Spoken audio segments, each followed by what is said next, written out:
mấy năng người tôi đây cái bảo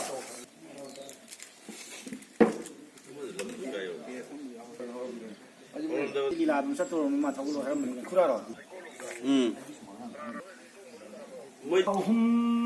những cái này tôi đi na hà nó bị nó phụ phora tôi đi rồi nó cùng cái quan bảo cái này phải rồi mà nó sinh cái hậu ngã hậu mà tâm đó 친구 뒤에라 봐 구임 라라 마 tâm đó 친구 등고 비 구임 라 고비 하다 친구 등고 비게 구임 라 고비 하이러드나 친구 등고 내래 구임 라 고 내래 뜬 체인 내래 라이chen 해 친구 받다 봐 구임 받아 친구 나하농 라 친구 사에 뜨는 구임 라 뜨는 래 중간시 거부 거루다 말렘 문우 따병 빠만나 심정 아버니나 ngasi 거부 거루데 친구 받다 봐 구임 받다 봐 뜬jel이 애승우 구임 라인 타고 야변 치다가 엘라인 타고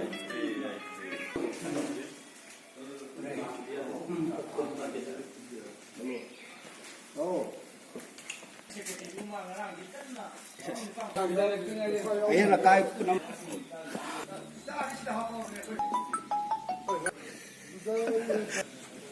이 모두가 향해. 그럼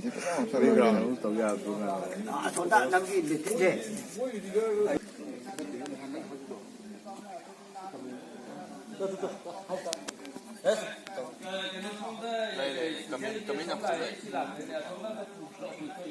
Let's go.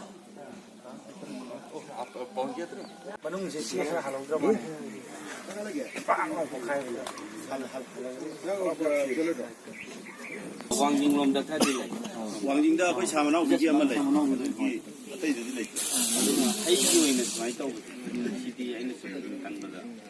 Mai sa du tang khai la ha sa tai ki ta ai. Lai ko li mem lai de pa ra de ngang yam ki ki ki ki mem lai. Ta wa ngam le tu do ba. Yo bi dan mai do. Ko ai je.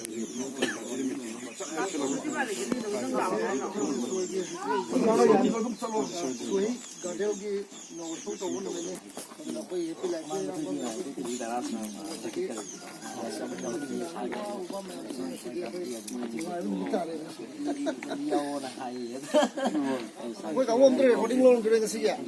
Tau la te nang rai. Apa kira tahu deh. Ada kurang sih yang tuh satu kilo.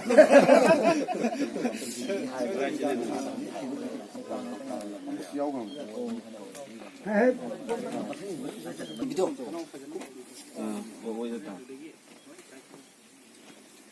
Kuah mẹ em tôi đi kuah không chứ?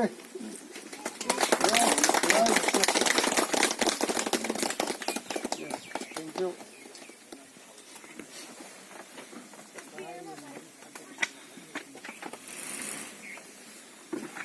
Once again, kuwag mayam taga. Kumati mo. Taga. Agad sari. De ko ye sa sum sa ru thu le ho gen le ne ko information. Apa lagi berapa? Oh, terus nanti apa?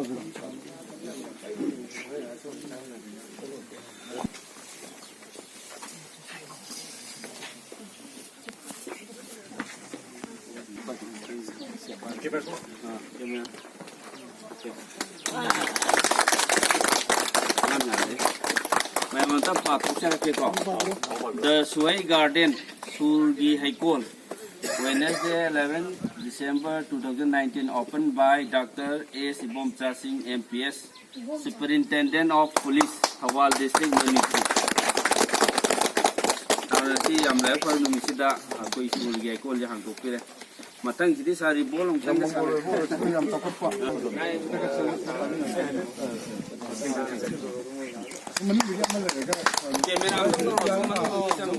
Si ham ya dro.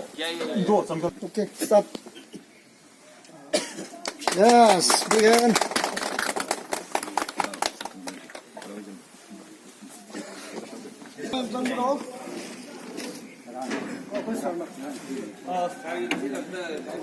살 소미 세. 할로. Hello. Oh, yang sini.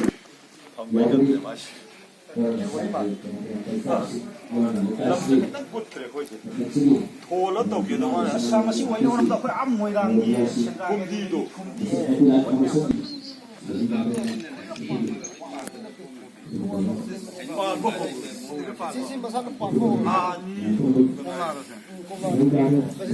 아니면 가야 바로 매로잖아. ꯑꯩꯈꯣꯏꯅ ꯄꯨꯔꯛꯄꯗ ꯃꯁꯤ ꯏꯁꯦꯟ ꯅꯨꯄꯥꯗꯒꯤ ꯂꯧꯕꯅꯤ ꯁꯃꯥꯟꯗ plantation 사실 낫겠는데 할 ꯃꯥꯒ ꯏꯁꯦꯟ ꯅꯨꯄꯥꯗꯒꯤ ꯃꯉꯣꯟꯗ ꯂꯧꯔꯛꯄꯁꯦ ꯃꯅꯥ ꯑꯃꯃꯝ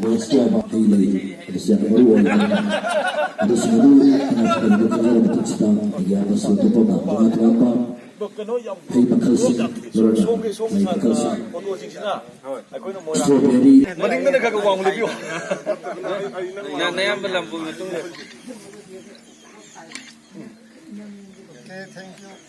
ꯌꯥꯔꯗꯤ ꯌꯥꯔꯦ ꯍꯥꯏꯕꯤꯔꯛꯑꯣ. ꯀꯦꯃꯦꯔꯥ ꯌꯥꯝꯃꯦ. ꯁꯤꯗꯒꯤ ꯗꯕꯜ ꯆꯥꯎꯈꯠꯂꯛꯈꯤꯅꯤ ꯆꯥꯎꯕꯗꯨꯗꯤ ꯈꯔꯗꯤ. ꯁ꯭ꯋꯥꯏ ꯌꯥꯝ ꯄꯥꯜꯂꯝꯃꯦ ꯑꯗꯨꯗ ꯃꯥꯅ ꯃꯁꯥꯁꯦ ꯈꯔ ꯁꯣꯞ ꯑꯣꯏꯕ ꯈꯔ ꯀꯟꯗ꯭ꯔꯤꯕꯅꯤ ꯍꯥꯏꯇꯥꯔꯦ. 그럼 뭐 말했어. ꯑꯗꯨꯅ ꯃꯇꯣꯟꯗ ꯐꯖꯕꯁꯤ ꯇꯧꯔꯁꯤ. ꯆꯠ ꯂꯦꯡꯁꯟꯕꯤꯔꯁꯤ. ꯐꯖꯅ ꯆꯥꯝꯊꯣꯛꯑ. Manipura lakadaba adugu sukati espeidaba saasi panda thubudaba sataba yadaba paranda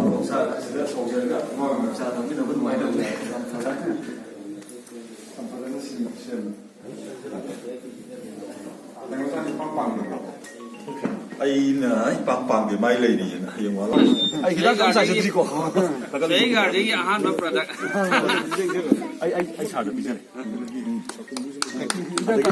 ꯑꯗ ꯑꯩ ꯀꯀꯥꯒꯤ ꯑꯝꯇꯒ ꯄꯤꯈꯤꯗꯣꯏꯅꯤ. ꯊꯥꯖꯔꯤꯕ ꯑꯩꯈꯣꯏꯒꯤ ꯆꯧꯀ꯭ꯔꯤꯁꯤꯗ ꯑꯃꯅꯤ ꯅꯤꯡꯁꯤꯡꯕꯤꯔꯕ ꯃꯇꯨꯡꯁꯤꯗ ꯑꯩꯒꯤ ꯑꯃ ꯁꯨꯔꯊꯣꯛꯐꯝꯗꯒꯤ ꯁꯣꯍꯤ ꯒꯥꯔꯗꯦꯟ ꯑꯩꯒꯤ ꯑꯃ ꯁꯨꯔꯊꯣꯛꯐꯝꯗꯒꯤ ꯐꯥꯎꯟꯗꯔ ꯁꯣꯍꯤ ꯒꯥꯔꯗꯦꯟ ꯐꯥꯎꯟꯗꯔꯗꯒꯤ ꯁꯣꯍꯤ ꯒꯥꯔꯗꯦꯟ ꯂꯤꯡꯈꯠꯂꯛꯄꯒꯤ ꯑꯣꯏꯕ ꯑꯗꯨꯒꯤ ꯁꯝꯂꯞꯄ ꯊꯝꯃꯣꯏꯒꯤ ꯑꯣꯏꯕ ꯄꯥꯎꯗꯝ ꯑꯗꯨꯅ ꯅꯤꯡꯁꯤꯡꯖꯔꯤ. ꯒꯣꯔꯣꯅ ꯈꯨꯔꯨꯝꯖꯔꯤ. ꯉꯁꯤꯁꯤ ꯌꯥꯏꯐꯔꯕ ꯅꯨꯃꯤꯠ ꯗꯤꯁꯦꯝꯕꯔꯒꯤ ꯇꯥꯔꯤꯛ 11 ꯌꯨꯝꯖꯀꯩꯁ 2019 ꯌꯥꯏꯐꯔꯕ ꯅꯨꯃꯤꯠ ꯑꯁꯤꯗ ꯑꯩꯅ ꯁꯦꯝꯖꯔꯤꯕ ꯁꯣꯍꯤ ꯒꯥꯔꯗꯦꯟ ꯍꯥꯏꯅ ꯃꯤꯡꯊꯣꯟꯖꯕ ꯍꯩꯀꯣꯜ ꯑꯁꯤꯕꯨ ꯍꯥꯡꯗꯣꯛꯆꯕ ꯁꯪ ꯀꯥꯖꯕ ꯊꯧꯔꯝ ꯑꯁꯤꯗ ꯌꯦꯡꯕꯤꯔꯛꯂꯤꯕ ꯑꯊꯣꯏꯕ ꯃꯤꯊꯨꯡꯂꯦꯟ ꯑꯣꯏꯅ ꯉꯁꯤꯒꯤ ꯌꯥꯝꯅ ꯇꯥꯡꯂꯕ ꯌꯥꯝꯅ ꯆꯤꯟꯕ ꯃꯇꯝ ꯀꯥꯏꯊꯣꯛꯄꯤꯗꯨꯅ ꯃꯅꯥꯎ ꯑꯩꯍꯥꯛꯀꯤ ꯉꯥꯏꯍꯥꯛꯇꯪꯗ ꯑꯣꯏꯔꯁꯨ ꯑꯩ ꯄ꯭ꯔꯖꯦꯟ ꯇꯧꯔꯝꯗꯕ ꯌꯥꯗꯦ ꯍꯥꯏꯅ ꯈꯟꯕꯤꯗꯨꯅ ꯂꯥꯛꯄꯤꯔꯤꯕ ꯑꯩꯈꯣꯏ ꯊꯧꯕꯥꯜ ꯗꯤꯁꯇ꯭ꯔꯤꯛꯀꯤ ꯑꯣꯏꯅ ꯁꯨꯄꯔꯤꯟꯇꯦꯟꯗꯦꯟ ꯑꯣꯐ ꯄꯨꯂꯤꯁ SP ꯐꯝ ꯄꯨꯕꯤꯔꯤꯕ ꯑꯩꯈꯣꯏꯒꯤ ꯑꯍꯥꯟꯕꯗ ꯑꯩꯈꯣꯏꯒꯤ ꯁꯥꯔ S ꯏꯕꯣꯝꯁꯥ ꯁꯤꯡ ꯇꯥꯃꯣꯕꯨ ꯑꯍꯥꯟꯕꯃꯛꯇꯗ ꯃꯅꯥꯎꯒꯤ ꯁꯥꯏꯠꯇꯒꯤ ꯊꯥꯒꯠꯄ ꯋꯥꯍꯩ ꯊꯝꯖꯔꯤ. ꯒꯣꯔꯣꯅ ꯈꯨꯔꯨꯝꯖꯩ. ꯂꯣꯏꯅꯅ ꯑꯩꯒꯤ ꯀꯀꯥ ꯑꯩꯅ ꯌꯥꯎꯖꯔꯤꯕ ꯏꯔꯝꯗꯝ ꯃꯅꯤꯄꯨꯔ ꯑꯥꯔꯇꯤꯁ ꯑꯦꯁꯣꯁꯤꯌꯦꯁꯟꯒꯤꯁꯨ ꯄ꯭ꯔꯣꯗ꯭ꯌꯨꯁꯔ ꯑꯃꯗꯤ ꯁꯦꯀ꯭ꯔꯦꯇꯔꯤꯒꯤ ꯐꯝ ꯄꯨꯕꯤꯔꯤꯕ ꯑꯗꯨꯒ ꯃꯅꯤꯄꯨꯔ ꯐꯤꯂꯝ ꯐꯣꯔꯝꯒꯤꯁꯨ ꯇ꯭ꯔꯦꯖꯔꯤꯒꯤ ꯐꯝ ꯄꯥꯏꯕꯤꯔꯤꯕ ꯑꯩꯒꯤ ꯀꯀꯥ ꯅꯣꯡ ꯇꯣꯝꯕ ꯔꯦꯗꯤꯑꯣꯒꯤ ꯑꯦꯄ꯭ꯔꯨꯞ ꯁꯤꯡꯒꯔ ꯃꯍꯥꯛꯄꯨꯁꯨ ꯑꯆꯤꯟꯕ ꯀꯌꯥ ꯑꯃ ꯀꯥꯏꯊꯣꯛꯄꯤꯗꯨꯅ ꯃꯆꯥ ꯃꯅꯥꯎ ꯑꯣꯏꯕ ꯑꯩꯍꯥꯛꯀꯤꯗꯃꯛ ꯉꯥꯏꯍꯥꯛꯇꯪ ꯊꯣꯏꯔꯁꯨ ꯑꯩ ꯁꯔꯨꯛ ꯌꯥꯗꯕ ꯌꯥꯗꯦ ꯈꯜꯂꯒ ꯂꯥꯛꯄꯤꯕꯒꯤꯗꯃꯛ ꯀꯀꯥꯕꯨꯁꯨ ꯑꯍꯥꯟꯕꯗ ꯊꯥꯒꯠꯆꯔꯤ. ꯂꯣꯏꯅꯅ ꯑꯩꯒꯤ ꯃꯔꯨꯞ ꯃꯄꯥꯡ ꯃꯌꯥꯝ ꯌꯦꯡꯕꯤꯔꯛꯂꯤꯕ ꯃꯔꯤ ꯃꯇꯥꯁꯤꯡꯒꯤ ꯁꯥꯏꯠꯇꯒꯤ ꯂꯥꯛꯄꯤꯔꯤꯕ ꯑꯩꯒꯤ ꯃꯔꯨꯑꯣꯏꯅ ꯍꯦꯄꯤ ꯂꯥꯏꯐꯀꯤ ꯃꯦꯝꯕꯔꯁꯤꯡ ꯑꯗꯨꯒ ꯑꯇꯣꯞ ꯑꯇꯣꯞꯄ ꯑꯩꯒꯤ ꯏꯌꯥꯝꯕꯒꯤ ꯃꯔꯨꯞ ꯃꯄꯥꯡ ꯏꯅꯥꯎꯒꯤ ꯃꯔꯨꯞ ꯃꯄꯥꯡ ꯃꯌꯥꯝ ꯂꯥꯛꯄꯤꯔꯤꯕ ꯃꯌꯥꯝꯕꯨꯁꯨ ꯀꯣꯛꯂꯣꯅ ꯈꯨꯔꯨꯝꯖꯩ. ꯃꯇꯝꯁꯤ ꯌꯥꯝ ꯇꯦꯟꯅ ꯐꯪꯉꯤ. ꯉꯁꯤꯁꯦ ꯑꯩꯈꯣꯏꯒꯤ ꯁꯥꯔ ꯏꯕꯣꯝꯆꯥꯒꯤꯁꯨ ꯑꯊꯨꯕ ꯃꯤꯇꯤꯡ ꯑꯃ ꯕꯖꯥꯔꯗ ꯍꯥꯏꯒꯠꯀꯗꯧꯕ DGꯒꯤꯗ ꯂꯩꯅ ꯇꯥꯛꯄꯤꯔꯛꯄꯗꯨꯗ ꯌꯥꯝ ꯇꯦꯟꯇꯛꯅ ꯊꯝꯖꯒꯦ. ꯍꯩꯀꯣꯜ ꯁꯦꯝꯖꯕꯁꯤ ꯀꯩꯁꯨ ꯊꯣꯏꯗꯣꯛꯄ ꯑꯩꯒꯤ ꯑꯣꯏꯕ ꯋꯥꯈꯜ ꯍꯦꯟꯕ ꯀꯩꯁꯨ ꯂꯩꯖꯗꯦ. ꯃꯌꯥꯝꯒꯤ ꯁꯖꯦꯁꯟ ꯍꯥꯏꯕ ꯇꯥꯔꯦ. ꯁꯨꯝ ꯊꯥꯏꯅꯗꯒꯤ ꯑꯣꯖꯥ ꯒꯨꯔꯨꯁꯤꯡꯅ ꯇꯥꯛꯄꯤꯔꯛꯄꯗꯁꯨ ꯍꯛꯆꯥꯡ ꯐꯕ ꯍꯥꯏꯕꯁꯤ ꯂꯟꯅꯤ ꯍꯥꯏ. ꯑꯗꯨꯅ ꯍꯛꯆꯥꯡ ꯐꯕꯗ ꯀꯔꯤ ꯀꯔꯤ ꯆꯪꯏ ꯍꯥꯏꯕ ꯋꯥꯈꯜ ꯅꯨꯡꯉꯥꯏꯕ, ꯋꯥꯈꯜ ꯁꯥꯟꯇꯤ ꯑꯣꯏꯕ, ꯑꯍꯥꯎ ꯑꯍꯥꯎꯕ ꯆꯥꯕ, ꯑꯗꯒꯤ ꯃꯔꯨ ꯑꯣꯏꯕ ꯑꯩꯈꯣꯏꯒꯤ ꯍꯩ ꯔꯥ ꯁꯤꯖꯤꯟꯅꯕ, ꯌꯥꯝꯅ ꯑꯩꯈꯣꯏꯒꯤ ꯃꯥꯏꯟ ꯐ꯭ꯔꯦꯁ ꯉꯥꯛꯇꯪꯗ ꯑꯣꯏꯔꯁꯨ ꯌꯨꯝꯗ ꯇꯦꯟꯁꯟ ꯃꯌꯥꯝ ꯂꯩꯕ ꯊꯕꯛ ꯃꯌꯥꯝ ꯆꯤꯟꯅꯕꯅꯤꯅ ꯀꯔꯤꯒꯨꯝꯕꯗ ꯑꯩꯈꯣꯏꯒꯤ ꯋꯥꯈꯜ ꯅꯨꯡꯉꯥꯏꯇꯕ ꯌꯥꯎꯔꯛꯄꯗ ꯁꯨꯃꯥꯏꯅ ꯍꯩꯀꯣꯜ ꯂꯩꯀꯣꯜ ꯃꯆꯥ ꯑꯃ ꯍꯦꯛ ꯊꯝꯃꯒꯗꯤ ꯉꯥꯏꯍꯥꯛꯇꯪꯗ ꯑꯣꯏꯔꯁꯨ ꯃꯤꯀꯨꯞ ꯑꯃꯇꯪ ꯑꯣꯏꯔꯁꯨ ꯉꯥꯏꯍꯥꯛ ꯋꯥꯈꯜꯁꯤ ꯄꯣꯊꯥꯕ ꯐꯪꯒꯗ꯭ꯔꯥ ꯍꯥꯏꯕꯒꯤ ꯋꯥꯈꯜꯂꯣꯟꯗ ꯑꯩꯅ ꯉꯁꯤꯒꯤ ꯍꯩꯀꯣꯜꯁꯤ ꯌꯥꯝꯅ ꯊꯋꯥꯏ ꯇꯥꯅ ꯑꯩ ꯂꯤꯡꯈꯠꯆꯈꯤꯕꯅꯤ, ꯁꯦꯝꯖꯈꯤꯕꯅꯤ. ꯃꯁꯤ ꯁꯦꯝꯖꯕꯁꯤꯗ ꯌꯥꯝꯅ ꯆꯥꯎꯕ ꯑꯩꯉꯣꯟꯗ ꯁꯖꯦꯁꯟ ꯑꯦꯗꯚꯥꯏꯁ ꯍꯥꯏꯕꯤꯕ ꯇꯥꯔꯦ ꯑꯩꯒꯤ ꯍꯦꯄꯤ ꯂꯥꯏꯐꯀꯤ ꯃꯦꯝꯕꯔꯁꯤꯡ ꯄꯨꯝꯅꯃꯛ ꯄꯤꯕꯤ. ꯑꯗꯨꯒ ꯑꯩꯒꯤ ꯏꯄꯥ ꯁꯛꯂꯕ ꯑꯩꯒꯤ ꯈꯨꯔꯥ ꯀꯀꯥ ꯏꯃꯣꯆꯥ ꯑꯃꯗꯤ ꯕꯥꯖꯤ ꯃꯥꯏꯃꯨꯡ ꯌꯥꯝꯅ ꯆꯥꯎꯕ ꯃꯁꯤꯗ ꯁꯖꯦꯁꯟ ꯑꯦꯗꯚꯥꯏꯁ ꯃꯁꯤ ꯇꯧꯔꯒꯗꯕꯅꯤ, ꯁꯤ ꯇꯧꯔꯒꯗ ꯁꯨꯃꯥꯏꯅ ꯍꯥꯞꯆꯤꯟꯒꯗꯕꯅꯤ ꯍꯥꯏꯗꯅ ꯃꯌꯥꯝ ꯑꯃ ꯑꯩꯈꯣꯏꯒꯤ ꯁꯥꯏꯠꯇꯒꯤ ꯄꯤꯕꯤꯔꯝꯕꯒꯤꯗꯃꯛꯇꯁꯨ ꯀꯀꯥ ꯑꯃꯗꯤ ꯕꯥꯖꯤꯕꯨꯁꯨ ꯍꯥꯏꯅꯤꯡꯉꯥꯏ ꯂꯩꯇꯅ ꯊꯥꯒꯠꯆꯩ. ꯑꯔꯣꯏꯕꯗ ꯅꯅꯥꯎꯒꯤ ꯁꯥꯏꯠꯇꯒꯤ ꯍꯥꯏꯖꯅꯤꯡꯕꯗꯤ ꯑꯩꯈꯣꯏ ꯈꯨꯗꯤꯡꯃꯛ ꯍꯛꯆꯥꯡ ꯐꯅ ꯂꯩꯕ ꯍꯥꯏꯕꯁꯤꯗ ꯎꯍꯩ ꯋꯥꯍꯩ ꯍꯥꯏꯕꯁꯤ ꯌꯥꯝꯅ ꯗꯔꯀꯥꯔ ꯂꯩ. ꯑꯗꯨꯅ ꯉꯁꯤꯃꯛꯁꯨ ꯑꯩ ꯁꯥꯔꯒꯤ ꯃꯃꯥꯡꯁꯤꯗ ꯃꯄꯨꯡ ꯐꯥꯕ ꯃꯌꯥꯝ ꯑꯃꯗꯤ ꯃꯤꯛꯁ ꯇꯧꯔꯒ ꯊꯝꯕ ꯉꯝꯖꯗ꯭ꯔꯦ ꯃꯔꯝꯗꯤ ꯉꯔꯥꯡ ꯅꯍꯥꯟꯗꯒꯤ ꯂꯩꯕꯥꯛꯀꯤ ꯏꯁꯨ ꯑꯃ ꯂꯩꯕꯁꯤꯅ ꯕꯟ ꯕ꯭ꯂꯣꯀꯦꯠ ꯃꯌꯥꯝ ꯇꯧꯕꯁꯤꯅ ꯃꯥꯔꯀꯦꯠꯁꯤ ꯀꯟꯅ ꯍꯥꯡꯗꯕ ꯃꯔꯝ ꯑꯣꯏꯔꯒ ꯑꯐꯪꯕ ꯈꯔꯗ ꯉꯁꯤꯒꯤ ꯑꯣꯏꯅ ꯁꯥꯔꯗ ꯑꯩ ꯀꯠꯆꯕꯅꯤ ꯈꯤꯇꯪ ꯃꯍꯥꯎ ꯌꯦꯡꯕꯤꯌꯨ ꯍꯥꯏꯗꯅ ꯃꯁꯤ ꯑꯩꯒꯤ ꯍꯩꯀꯣꯜꯗ ꯄꯥꯟꯕꯗꯤ ꯅꯠꯆꯗꯦ ꯊꯥꯗꯤ ꯊꯥꯖꯔꯤ ꯑꯗꯣ ꯅꯦꯛꯁ ꯏꯌꯔ ꯃꯊꯪꯒꯨꯝꯕꯗꯗꯤ ꯑꯩ ꯀꯀꯥ ꯑꯃꯗꯤ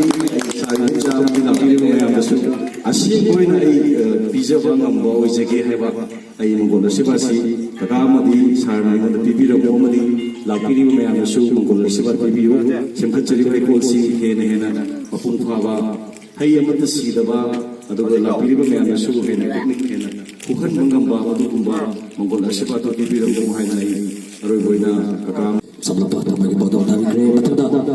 Happy Life Foundation jadi sekretari itu publik bahwa itu itu sudah semua saat kita dalam ayat itu khusus ꯑꯩꯒꯤ ꯏꯅꯥꯎ ꯁꯨꯔꯒꯤ ꯍꯩꯀꯣꯜ ꯑꯃꯈꯛꯇꯪ ꯃꯥꯅ ꯃꯇꯝ ꯁꯥꯡꯅ ꯃꯥꯡꯖꯔꯛꯄ ꯃꯪ ꯑꯃ ꯉꯁꯤ ꯏꯀꯥꯏ ꯈꯨꯝꯅꯖꯔꯤꯕ ꯗꯤꯁꯇ꯭ꯔꯤꯛ ꯑꯁꯤꯒꯤ ꯁꯨꯄꯔꯤꯟꯇꯦꯟꯗꯦꯟ of police sir doctor AC. ꯄꯣꯡꯆꯥ ꯑꯃꯗꯤ ꯑꯩꯈꯣꯏꯒꯤ ꯏꯔꯝꯗꯝ ꯑꯁꯤꯒꯤ ꯁꯛꯅꯥꯏꯔꯕ ꯑꯥꯔꯇꯤꯁ ꯑꯩꯈꯣꯏ ꯃꯌꯥꯝꯒꯤ ꯂꯨꯆꯤꯡ ꯄꯨꯔꯦꯜ ꯍꯥꯏꯕ ꯇꯥꯔꯦ ꯑꯥꯔꯠꯀꯤ ꯃꯔꯝꯗ ꯌꯥꯝꯅ ꯂꯝꯖꯤꯡ ꯂꯝꯇꯥꯛ ꯄꯤꯕꯤꯔꯤꯕ ꯅꯤꯉꯣꯝꯕꯝꯒꯤ ꯀꯀꯥ ꯇꯣꯝꯕ ꯑꯅꯤꯅ ꯂꯥꯛꯄꯤꯗꯅ ꯃꯇꯝ ꯆꯥꯅ ꯁꯤꯒꯨꯝꯂꯕ ꯒꯥꯔꯗꯦꯟ ꯑꯁꯤ ꯍꯥꯡꯇꯣꯛꯄꯒꯤ ꯁꯔꯨꯛ ꯌꯥꯕꯤꯕ ꯂꯥꯛꯄꯤꯕꯒꯤꯗꯃꯛ ꯑꯩꯒꯤ ꯏꯅꯥꯎꯒꯤ ꯃꯥꯏꯀꯩꯗꯒꯤ ꯑꯩꯅ ꯊꯃꯣꯏꯗꯒꯤ ꯑꯄꯦꯟꯕ ꯍꯔꯥꯎꯖꯩ ꯄꯨꯝꯗꯤꯟ ꯅꯣꯛꯄꯗꯨ ꯐꯣꯡꯗꯣꯛꯆꯔꯤ ꯂꯣꯏꯅꯅ ꯍꯦꯄꯤ ꯂꯥꯏꯐꯀꯤ ꯂꯥꯛꯄꯤꯔꯤꯕ ꯃꯦꯝꯕꯔꯁꯤꯡ ꯑꯃꯗꯤ ꯇꯣꯉꯥꯟ ꯇꯣꯉꯥꯟꯕ ꯏꯟꯚꯥꯏꯇꯤꯁꯤꯡ ꯑꯍꯥꯟꯕꯗ ꯄꯨꯝꯅꯃꯛꯄꯨ ꯑꯩꯅ ꯀꯧꯗꯨꯅ ꯍꯩꯀꯣꯜ ꯑꯁꯤ ꯏꯅꯥꯎꯁꯤꯅ ꯀꯃꯥꯏꯅ ꯂꯤꯡꯈꯠꯂꯛꯄꯅꯣ ꯍꯥꯏꯕꯗꯤ ꯃꯁꯥꯒꯤ ꯄꯨꯛꯅꯤꯡꯒꯤ ꯋꯥꯔꯤꯒꯤ ꯃꯌꯥꯝꯗ ꯊꯝꯕꯤꯔꯝꯃꯦ ꯑꯗ ꯑꯩꯅ ꯃꯥꯒꯤ ꯋꯥꯈꯜꯂꯣꯟꯁꯤꯗ ꯈꯖꯤꯛꯇꯪ ꯁꯄꯣꯔꯠ ꯇꯧꯕ ꯑꯣꯏꯅ ꯍꯥꯏꯕ ꯇꯥꯔꯒꯗꯤ ꯇꯁꯦꯡꯅ ꯍꯥꯏꯔꯤꯕ ꯑꯩꯈꯣꯏꯒꯤ ꯍꯩꯀꯣꯜ ꯑꯁꯤ ꯂꯝꯗꯝ ꯑꯁꯤꯗ ꯈꯤꯇꯪ ꯌꯨꯅꯤꯛ ꯑꯣꯏꯕ ꯍꯥꯏꯇꯥꯔꯦ ꯂꯩꯒꯤ ꯂꯩꯀꯣꯜ ꯂꯩꯔꯦ ꯒꯥꯔꯗꯦꯟ ꯑꯉꯥꯡꯁꯤꯡꯒꯤ ꯑꯦꯃ꯭ꯌꯨꯁꯃꯦꯟ ꯄꯥर्क ꯃꯌꯥꯝ ꯂꯩꯔꯦ ꯑꯗ ꯃꯥꯅ ꯍꯩ ꯈꯛꯇꯒꯤ ꯑꯣꯏꯅ ꯌꯥꯝꯅ ꯑꯈꯟꯅꯅ ꯁꯤꯜꯂꯛꯄꯁꯤ ꯌꯥꯝꯅ ꯊꯥꯒꯠꯅꯤꯡꯉꯤ ꯃꯔꯝꯗꯤ ꯃꯉꯣꯟꯗ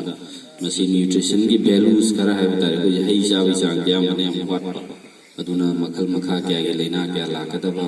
ꯁꯤꯒꯨꯝꯕꯁꯤꯡꯁꯤ ꯑꯗꯒꯤ ꯃꯁꯥꯁꯨ ꯍꯩ ꯌꯥꯝ ꯄꯥꯝꯕꯅꯤ ꯑꯩꯈꯣꯏꯁꯤ ꯍꯦꯄꯤ ꯂꯥꯏꯐ ꯐꯥꯎꯟꯗꯦꯁꯟꯅ ꯑꯩꯈꯣꯏ ꯑꯣꯔꯒꯅꯥꯏꯖꯦꯁꯟ ꯑꯃꯈꯛ ꯂꯩ ꯑꯗꯨꯅ ꯑꯌꯨꯛ ꯈꯨꯗꯤꯡꯒꯤ ꯑꯩꯈꯣꯏꯁꯦ ꯄꯤ.ꯇꯤ. ꯇꯧꯕ ꯍꯨꯃꯥꯡ ꯇꯥꯕꯁꯦ ꯐꯣꯇꯣꯁꯦ ꯀꯝꯄꯜꯁꯔꯤ ꯑꯞꯂꯣꯗ ꯇꯧꯗꯕ ꯌꯥꯗꯕ ꯑꯩꯈꯣꯏꯒꯤ ꯅꯤꯌꯣꯝ ꯑꯃꯈꯛ ꯂꯩ ꯑꯗꯨꯒꯤ ꯃꯇꯨꯡꯗ ꯃꯥꯅ ꯆꯥꯕ ꯗꯥꯏꯠꯁꯦ ꯎꯅꯕꯗ ꯏꯅꯥꯎꯁꯨꯒꯤ ꯇꯦꯕꯜꯁꯦ ꯄꯨꯔꯥ ꯍꯦꯛꯇ ꯍꯩꯁꯦ ꯗ꯭ꯔꯥꯒꯣꯟ ꯐ꯭ꯔꯨꯏꯠ ꯑꯗꯒꯤ ꯑꯦꯚ꯭ꯔꯤꯊꯤꯡ ꯃꯥꯅ ꯍꯦꯛ ꯄꯥꯝꯕ ꯋꯥꯇꯕꯤ ꯂꯣꯏ ꯈꯥꯏꯔꯒ ꯑꯩꯈꯣꯏ ꯑꯔꯥꯡꯕꯝ ꯑꯃꯅ ꯑꯩꯈꯣꯏ ꯇꯔꯄꯣꯟ ꯊꯥꯗꯣꯔꯛꯄꯩ ꯆꯥꯡꯗ ꯃꯗ ꯊꯝꯃ ꯐꯣꯇꯣꯁꯦ ꯀꯥꯞꯅꯕꯅꯦ ꯑꯗ ꯃꯥꯁꯦ ꯅꯨꯡꯉꯥꯏꯇ꯭ꯔ ꯃꯥꯅ ꯃꯤꯉꯣꯟꯗ ꯁꯨꯝ ꯂꯩꯕꯁꯦ ꯃꯥꯒꯤ ꯍꯩꯀꯣꯜꯁꯤ ꯁꯦꯝꯖꯔꯒ ꯃꯁꯤꯗ ꯍꯦꯛꯑꯒ ꯃꯌꯥꯝꯁꯦ ꯄꯤꯔꯒꯦꯅ ꯈꯟꯈꯤꯕ ꯑꯃ ꯂꯩ ꯃꯥꯅ ꯑꯗꯣ ꯑꯁꯤꯒꯨꯝꯂꯕ ꯏꯅꯥꯎꯒꯤ ꯄꯨꯛꯅꯤꯡꯁꯤ ꯑꯩꯈꯣꯏ ꯃꯌꯥꯝ ꯆꯪꯗꯅ ꯑꯃꯨꯛꯇꯪ ꯊꯧꯒꯠꯃꯤꯟꯅꯁꯤ ꯍꯥꯏꯕ ꯋꯥꯐꯝꯁꯦ ꯊꯝꯖꯔꯒ ꯑꯩ ꯂꯣꯏꯁꯤꯟꯖꯔꯤ ꯊꯦꯡꯛ ꯌꯨ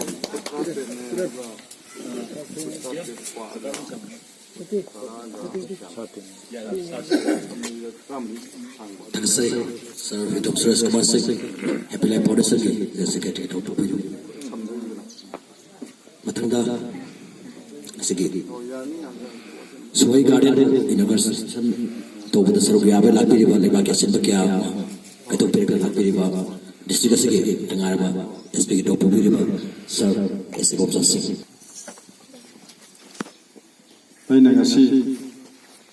ꯑꯩꯒꯤ ꯏꯅꯥꯎꯁꯨꯒꯤ ꯍꯩꯀꯣꯜ ꯁꯨꯍꯩ ꯒꯥꯔꯗꯦꯟ ꯑꯁꯤꯕꯨ ꯏꯅꯣꯒ꯭ꯔꯦꯠ ꯇꯧꯕ ꯍꯥꯏꯇꯥꯔꯦ ꯁꯤꯒꯤ ꯐꯪꯁꯟ ꯑꯁꯤꯒꯤ ꯗꯥꯏꯠ ꯂꯦꯡꯁꯤꯟꯕꯤꯕ ꯑꯣꯖꯥ ꯑꯩꯉꯣꯟꯗ ꯄꯟꯖꯔꯕꯗ ꯅꯤꯉꯣꯝ ꯇꯣꯝꯕ ꯂꯦꯡꯁꯤꯟꯕꯤꯔꯤꯕ ꯑꯩꯒꯤ ꯏꯆꯤꯟ ꯏꯅꯥꯎꯁꯤꯡ ꯅꯨꯡꯁꯤꯔꯕ ꯁꯪꯅꯥꯏꯔꯕ ꯑꯩꯒꯤ ꯑꯍꯟꯕ ꯂꯨꯞꯆꯔꯤ ꯑꯩꯁꯨ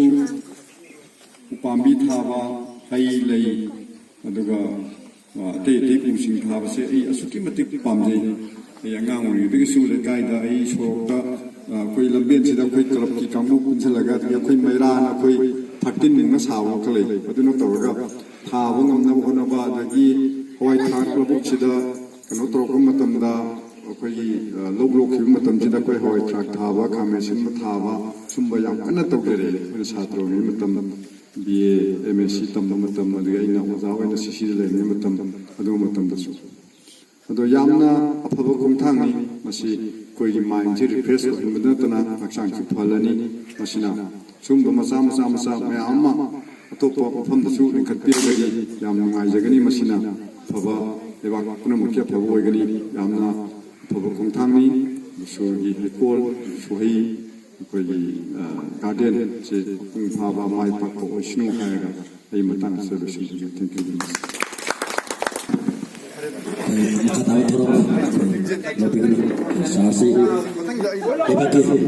Honorable Prime Minister Laliba December kita darah kereta salah silap kita bermutu di secretariat sebagai nama di sini itu begini lagi mau korban lagi salah sekian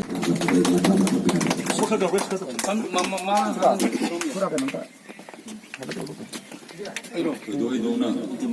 마시기 스페셜 랭귀그라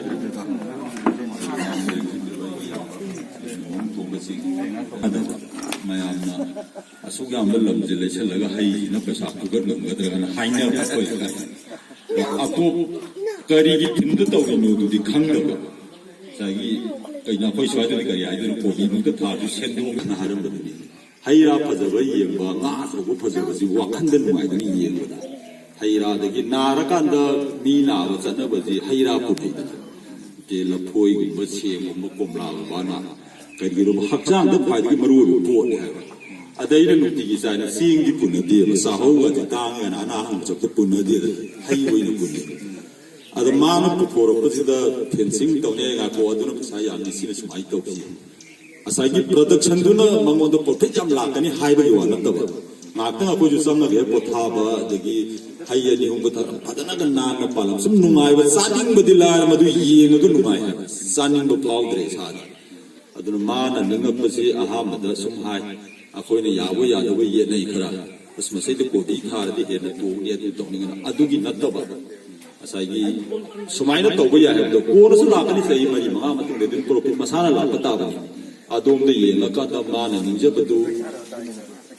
nang sing sa ba phang nang strawberry da ma ki sa ra ba si yam tien ma tam da adu ta ra de sahi ma ge de ni soi da phang ba aduna ha adagi saidisda nga zabu ri adum matong gi matungina sum chaw khalak na phaja khalak sum taw adi ni yembala kuri de isam chan bi da nang gi ga de le ina ga yam phaja na pote khaitam sem khalak de khaitam akhoi gi de nungai ta lam ji khaitam ti ya ko ni expansion tong dum ka adu matong gi matungina ye mata re karai karai de karom da yeng jan ra ga khaitam phaja ra de phaja ga nim khali aduna la piriba ma puno ai na ma ga tul taw ro ya sang ma cha si yam phajai Pambam zaga nang pamaga haiga laga thorok da amuk tu da lai tarang te kani ko adu ni ko ni ya da adagi salli ba puti gi istia chang ngam bani kum da ya da ji imana bam mathak da le paga ko mam si ma aduna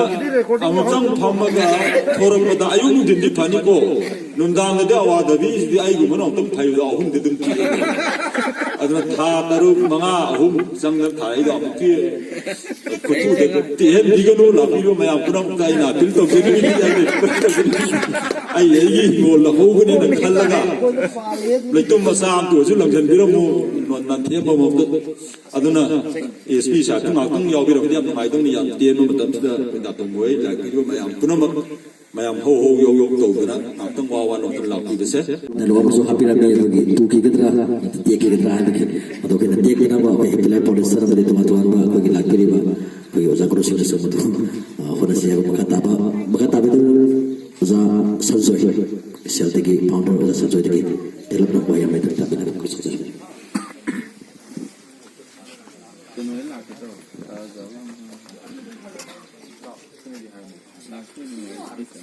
an mamakta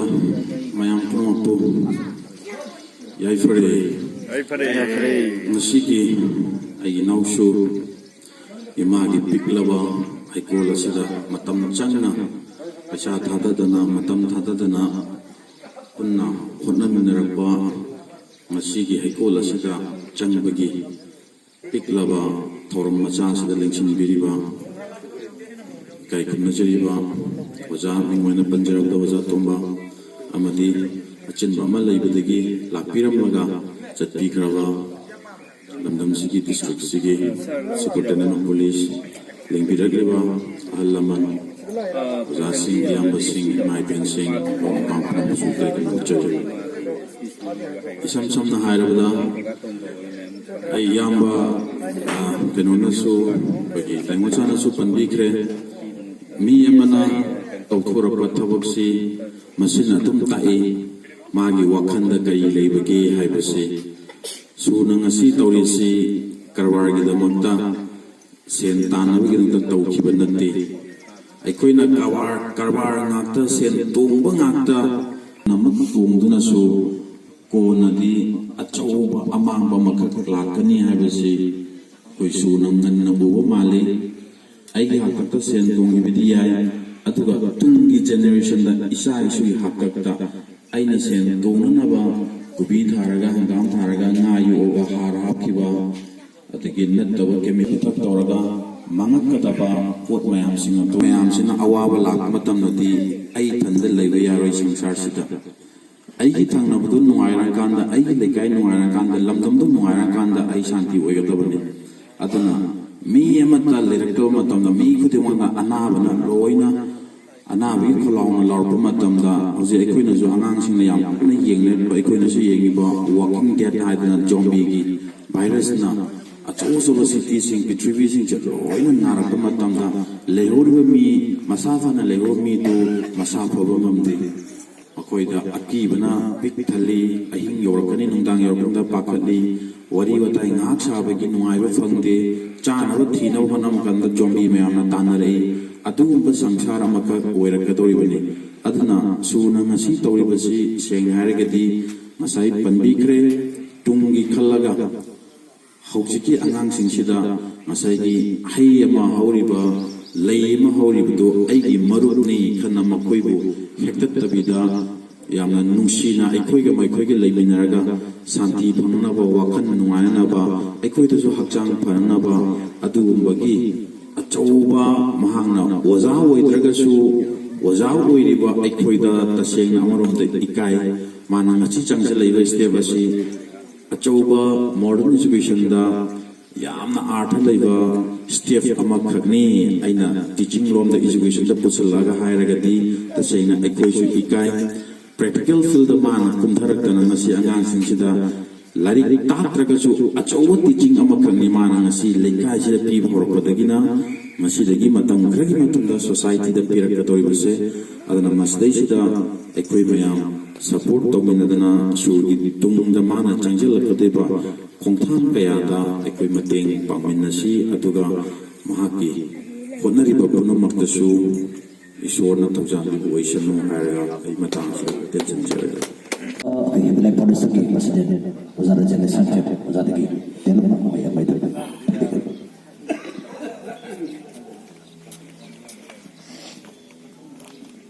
naba surgi pekol surgardel asigida pegi lengbi apamba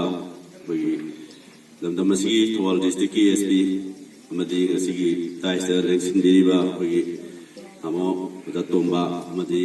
lengbi rakliba alaman sing amadi happy life ki chizarba maruloi khudima asigi asigumlaba ekoigi surna tawriba gardel asida ekoi hana dagi su ekoigi irikai ramdam asina su kaya ama support bibiba amadi ekoi happy life foundation ki su yamna chawba thagachari matungda su ekoi surgi kaigumba gardel asida het darkar lebne ekoi happy life na pangba yaw mateng pangani haijabuloi na asigi matang asida tension jari amuka halam yam tagasari asigi yamna samna sinjai ba suhai garden ni daga santorom asigi toba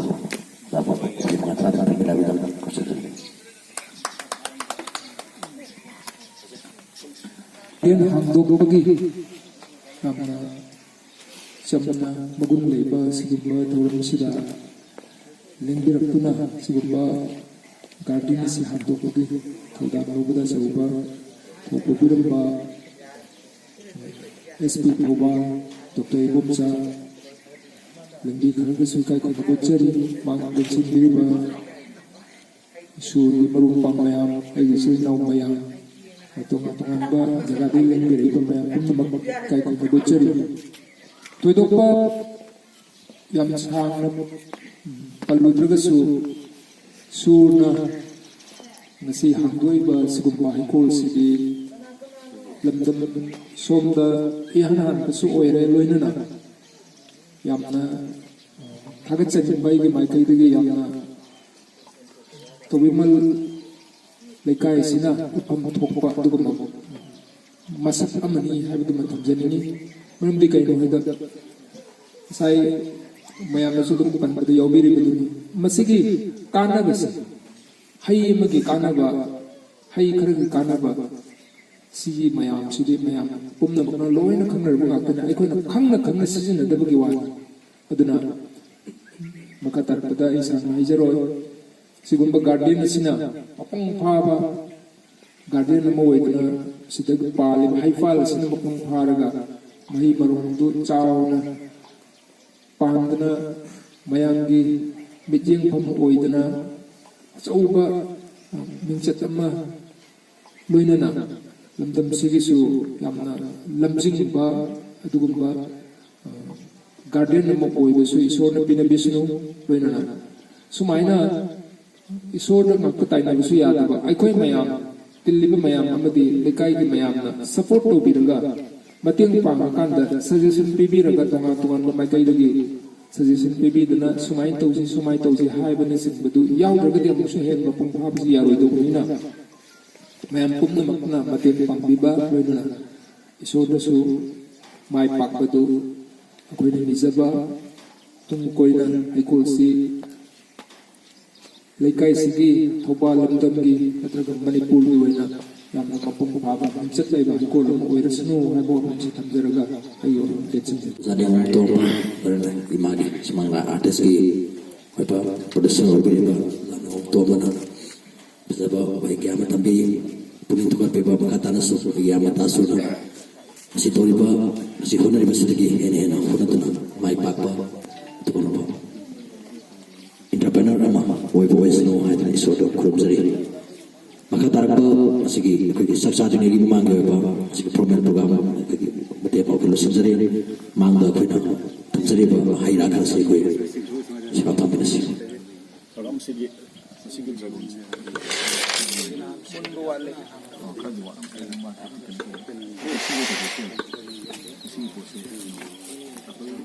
Nasa siapa maksudnya tu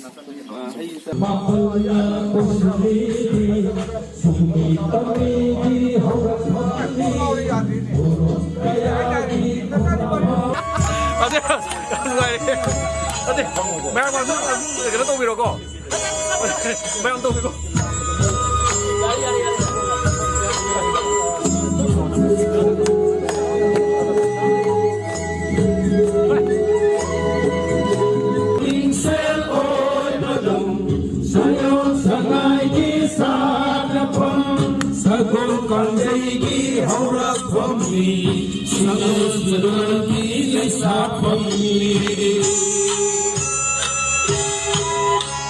Noktak dating sel oy malam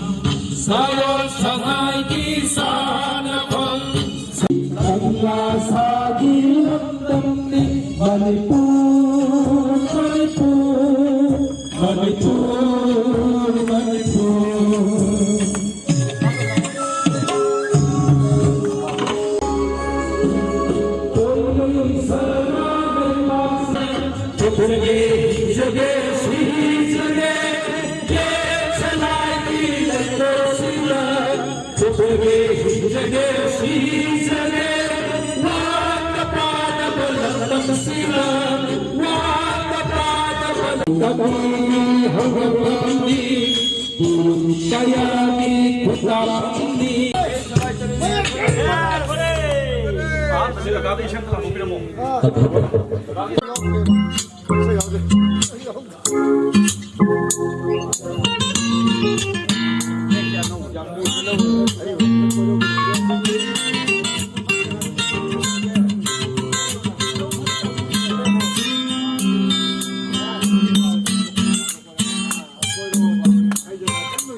mi karibu thokam ga bachina sai karam nang ga mi pazai sakla kumshi or lab singlo lana payam gani numsi jelo yenjelu awa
Hey,